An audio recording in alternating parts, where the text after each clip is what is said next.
सूरत हाल काफ़ी कशीदा हो चुकी है पाकिस्तान और भारत के दरमियान, जिसके बाद वज़ीर आज़म शहबाज शरीफ की सदारत होने वाले कौमी सलामती कमेटी के इजलास में सिविल और अस्करी क़यादत शरीक हुई। इजलास में पहलगाम में जो भारत ने एक नया ड्रामा रचा है सिर्फ फाल्स फ्लैग ऑपरेशन करने के लिए, उसकी वजह से जो मुल्की दाखिली और ख़ारजी सूरत हाल है वो काफ़ी गंभीर हो चुकी है। उसका जायज़ा लिया गया इस इजलास में और बहुत ही सख्त फैसले किए गए हैं और कहा गया है कि पहलगाम वाक़े को जवाज़ बनाकर भारत जो आबी जारहियत करना चाहता है, दीगर इक़दामात जो कर रहा है वो उसे नहीं करने दिए जाएंगे, क्योंकि पाकिस्तान का जो सिंतास मुआहिदा है उसके साथ पाकिस्तान की 25 करोड़ अवाम के मफादात जुड़े हैं डायरेक्टली। तो इसलिए सिंतास मुआहिदे को इस तरह से मनसूख करना या मुस्तरद करने का जो ऐलान है भारत की जानिब से, इसको कंडेम करते हैं, इसको बिल्कुल मुस्तरद करते हैं और हम इसको एक्सेप्ट करने के लिए तैयार नहीं हैं। इस तरह के दीगर जो तमाम इक़दामात भारत की जानिब से किए जा रहे हैं कौमी सलामती इजलास में, उसका भी जवाब देने का भरपूर एक सोच लिया गया है, इक़दामात कर लिए गए हैं।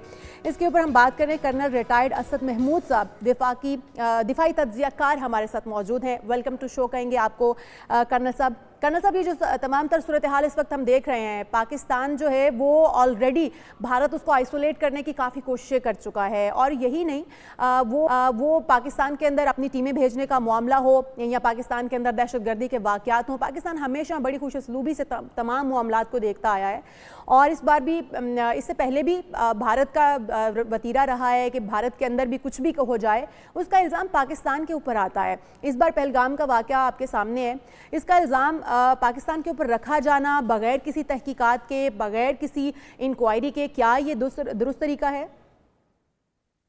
बिस्मिल्लाहिर्रहमानिर्रहीम। Thank you very much. बिल्कुल मैं आपसे मुत्तफिक हूँ। मतलब वो जिसको नॉर्मली ना आज का जैसे दुनिया में चल रहा है कि कोई अगर मुल्क थोड़ा सा बेहतर हो जाए, फाइनेंशियली कह लें, मिलिटरीली कह लें, तो फिर होता है जी कि वो उनका एक ही फार्मूला है जी कि माइट इज़ राइट बेसिकली। और इंडिया भी ना, इसने जो आप कहें कि जो इनका रवैया इस वक्त आपको नज़र आता है या पिछले कई दहाइयों से, वो एक ही चीज़ है। जैसे अमेरिका का एक एटीट्यूड आप देखते हैं ओवरऑल पूरी दुनिया के अंदर, देन फॉलोड बाय इजराइल।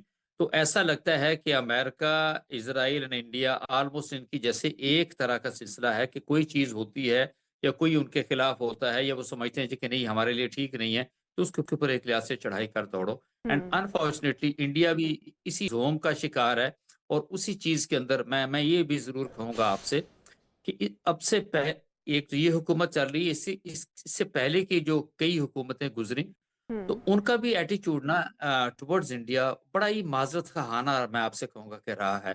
तो होता क्या रहा है कि एक दफा, दो दफा, तीन दफा, बिल्कुल आपने ठीक कहा कि जी वो अगर अव्वल तो उन्होंने टीम भेजनी नहीं होती थी, अगर टीम उन्होंने फर्ज करे भेजनी होती थी तो से जी कि नहीं हमारी सिक्योरिटी स्पेशलिस्ट आएंगे, they are going to check each and everything. So I would say कि वो जिसको कहते हैं कि इंडिया का हौसला एक लिहाज से बढ़ता रहा। अच्छा, फिर उसी के साथ देखें कि वो दरिया जो पाकिस्तान की तरफ वेस्टर्न जो रिवर से जो पाकिस्तान का हिस्सा आते थे, सिंध की मैं बात कर रहा हूँ, फिर चनाब की मैं बात करूंगा, था चनाब के ऊपर एक छोड़ उसने कई डैम बना दिए।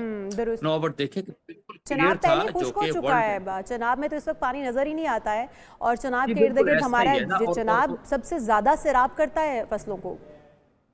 आई डू एग्री विद यू। और उसका मैं समझता हूँ कि जो डिस्क्रेडिट है ये बिल्कुल पाकिस्तान की पिछली हुकूमतें जो हैं ये उनको जाते हैं। वाई? बिकॉज इनका एक अपोलोजेटिक माजरत खाना रवैया, एक होता है दबे हुए बयानात एक लिहाज से देना। मतलब आप ये सोचें कि पिछले 20-25 सालों के अंदर इंडिया ने जो दहशतगर्दी पाकिस्तान के अंदर फैलाई, बाकी तो बाद में बात कर लेंगे, तो मैं ये समझता हूँ कि इस 25 सालों से हम क्या करते रहे? हम दुरुस्त। वो छोटे-छोटे डोजियर बनाते रहे कि जी नहीं ये आप P5 को दे दो, ये आप सिक्योरिटी काउंसिल में तो भिजवा दो, फिर ये जनरल असेंबली में दे कर्नल दो। साहब, इसकी वजूहात आप क्या समझते हैं? क्योंकि हम भी न्यूक्लियर पावर मुल्क हैं, ऐसा तो नहीं है कि हमारे पास एटमी ताकत मौजूद नहीं है, हम भी जवाब देना जानते हैं, लेकिन फिर इतना जिस तरह से आप भी कह रहे हैं माजरत ख्वाहाना रवैया इख्तियार करना, वो कुलभूषण यादव का मामला हो, पुलवामा हमला हो, या फिर इस तरह से अभिनंदन का मामला हो, या फिर हम देख रहे हैं जो एक्सप्रेस पे हुआ था हमारा मामला हुआ, ट्रेन का वाक़या जो हुआ। इस तरह के वाक़यात बहुत सारे, हम अगर शवाहिद की बात है, सबूतों की बात है, तो पाकिस्तान के पास बहुत सारे सबूत मौजूद थे। फिर इसके बावजूद किसी ऐसे फोरम पर भारत को बेनकाब किया जाना, भारत को शरअप कॉल दिए जाना कि भारत अपनी हरकत को महदूद करे और अपने इस तरह के जो तकरीब काराना रवैया है उसको रोके। क्या हम इंतज़ार कर रहे हैं किसी ऐसे वक्त का कि भारत जो है वो कुछ ऐसा अनोखा कर दे पाकिस्तान के साथ और फिर पाकिस्तान जो है वो उसका जवाब देगा?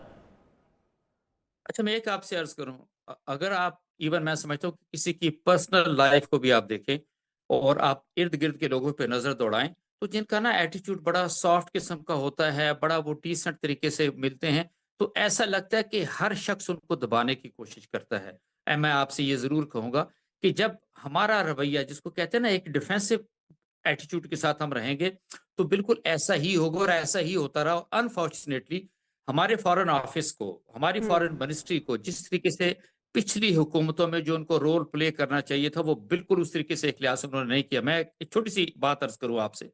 अभी देखें ना, पिछले दिनों चैंपियंस ट्रॉफी हुई, इंडिया ने कहा जी नहीं, हम पाकिस्तान एक लिहाज से नहीं आते। मैं ये दुरुस्त। फील करता हूं कि no we should say, because खबरें चल रही हैं कि इंडिया या उनका जो बोर्ड ऑफ बीसीसीआई है वो लिखने लगा आईसीसी को जी कि पाकिस्तान के साथ आइंदा आप हमें ग्रुप मैच में ना डालें। नो, आई वुड सिंपली से कि अगर पाकिस्तान इंडिया के साथ क्रिकेट नहीं खेलेगा तो कौन सी क्यामत टूट पड़ेगी। नो, वी दुरुस्त। Should be the first one जिसको कहते हैं कि हमें ये एक्शन करना चाहिए कि नहीं, हम किसी तरह की, भाई वो आपके लोग शहीद कर रहा है, दहशतगर्दी कर रहा है, आप ही कर रहा है, आपके मुल्क के अंदर दहशतगर्द जो ग्रोह हैं उनको आगे एक लिहाज से लेकर आ रहा है, उनकी फंडिंग कर रहा है, उनको ट्रेन कर रहा है, उनकी प्लानिंग कर रहा है, ये सारा कुछ कर रहा है। एंड वी से कि नहीं, हम मरे जा रहे हैं कि नहीं, हमने तुमके साथ क्रिकेट के लिए हमें उनके तो वीजे चाहिए। Forget about these things. Why it so? Because जब तक ये इस तरह का आपका एटीट्यूड नहीं होगा, एक मैं समझता हूँ कि एक एक एक जिसमें आप पहल करते दुरुस्त। हैं किसी चीज के अंदर, तो सटली इसी तरह की चीजें सामने आएंगी ना। तो कर्नल अब साहब, अब नो, जो आई वुड से कौमी सलामती का इजलास मुनक्किद हुआ और इस इजलास के अंदर सिविल अस्करी क़यादत ने भी शिरकत की है, इस इजलास का जो एलामिया है, क्या आप उससे मुत्तफिक हैं? आप समझते हैं कि यही एलामिया और यही हमारा पॉइंट ऑफ व्यू होना चाहिए और अब इसी तरह से एक्शन लेना चाहिए जिस तरह से हम देख रहे हैं कि कहा जा रहा है कि इस्लामाबाद में जो मौजूद भारतीय दिफाई और बहरी और फ़िज़ाई मुशीरान हैं उनको नापसंद करार दिया जा रहा है, उनको भी पाकिस्तान छोड़ने का कहा गया है, उनके वीज़े मनसूख करने का कहा जा रहा है और इस तरह से सिफारती ताल्लुकात ख़त्म किए जाना, और फिर ये भी कहा जा रहा है कि पाकिस्तान की मिल्कियत है ये पानी का बहाव और इसके ऊपर कोई कंप्रोमाइज़ नहीं किया जाएगा, पाकिस्तान इसके लिए जंग लड़ेगा। आप समझते हैं कि ये काफ़ी होगा पाकिस्तान के अंदर कौमी सलामती का इजलास बुला लेना, उसके अंदर ये एलामिया जारी कर दिया जाना? I believe under the circumstances, मेरा ख्याल है कि ये बहुत बेहतर एक लिहाज से ये बयानिया देखा आपने। और वाई जिस तरीके का आपने एटीट्यूड इंडिया का देखा, उनका फॉरेन सेक्रेटरी को आके अनाउंस करते हुए देखा जी हमने ये फैसले किए हैं, तो आपने उससे एक स्टेज आके करके मैं समझता हूँ कि बड़े बेहतर फैसले किए और आपने बड़ा एक क्लियर मैसेज दिया इंडिया को कि अगर पानी की आप बात करते हैं, अपर रेपराइन से नीचे की तरफ आते हैं, उसको रोक नहीं सकते आप। जो आपका मुआहदा है, जिसका वर्ल्ड बैंक जो है वो ज़ामन आता है, वो किसी सूरत के अंदर भी हम उसके ऊपर कंप्रोमाइज़ करने के लिए तैयार नहीं है और अगर आप ऐसा करते हैं, तो we will take it as act of war. No, that is something very important. जब एक्ट दुरुस्त। ऑफ वॉर की आप बात करते हैं, सो दैट मीन कि अब इसके बाद यानी एक्ट ऑफ वॉर का अगर देखा जाए, वो तो इंडिया ऑलरेडी इनिशिएट कर चुका है कि हेल्टन बेस के अंदर डाला है। पता ये भी चला है कि उसने कुछ पानी को रोकने की भी कोशिश की है। No, here I would say कि हमारी हुकूमत को बड़ा एक्टिवली इसके आगे एक लिहाज से जाने की ज़रूरत है। Why it is so? Because अगर आप ये सारा कुछ करते हैं तो you got the ways and means. आपका आफ्टर ऑल कहीं तो दुनिया के साथ कोई ताल्लुक है, अच्छा ना हो तो चाइना के साथ ताल्लुक है ना। अगर दुरुस्त। ये सारा कुछ इंडिया इस तरीके से करता है, पानी आपका रोकने की कोशिश करता है, तो क्यों भई हमें किसी ने मना किया कि हम चाइना के साथ करें ना कोऑर्डिनेट? ब्रह्मपुत्र जहाँ जो जो कि सही मानों में पानी जाता है इंडिया की तरफ, उसको क्यों हम एक लिहाज से डिस्टर्ब नहीं कर सकते? There are so many things actually अपने मैं समझता सिफारती हूँ कि ये ताल्लुकात की जा दीगर सकती। ममालिक के साथ बेहतर करने की बहुत अशद ज़रूरत है पाकिस्तान को इस वक्त करना सब। और जिस तरह से आपने चाइना की बात की, चाइना पाकिस्तान का एक हिमायती मुल्क है और बहुत ज़्यादा सिफारती ताल्लुकात भी बेहतर हैं हमारे चाइना के साथ।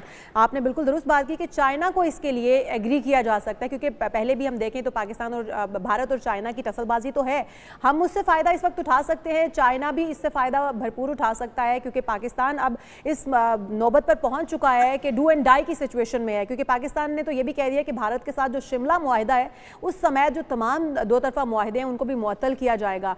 तो क्या समझते हैं इसके कॉन्सिक्वेंसेस क्या होने जा रहे हैं अगर ये तमाम मुआहिदे दोनों अतराफ से अगर मुअत्तल किए जाते हैं? तो मैं आपसे एक एक कहूं कि एक तो नरेंद्र मोदी की बात करें या बीजेपी की बात करें, स्पेशली अगर मैं बीजेपी की बात करता हूं तो आप ये देखिएगा कि इंडियन मेंटलिटी के साथ, हिंदुत्व की मेंटलिटी के साथ एक लिहाज से चल रहे हैं कि नहीं किसी सूरत के अंदर भी, क्योंकि बाकी जो उनके पास पड़ोस के ममालिक हैं उनको तो एक लिहाज से दबा के रख लिया उन्होंने कि ये कुछ दुरुस्त। उन्होंने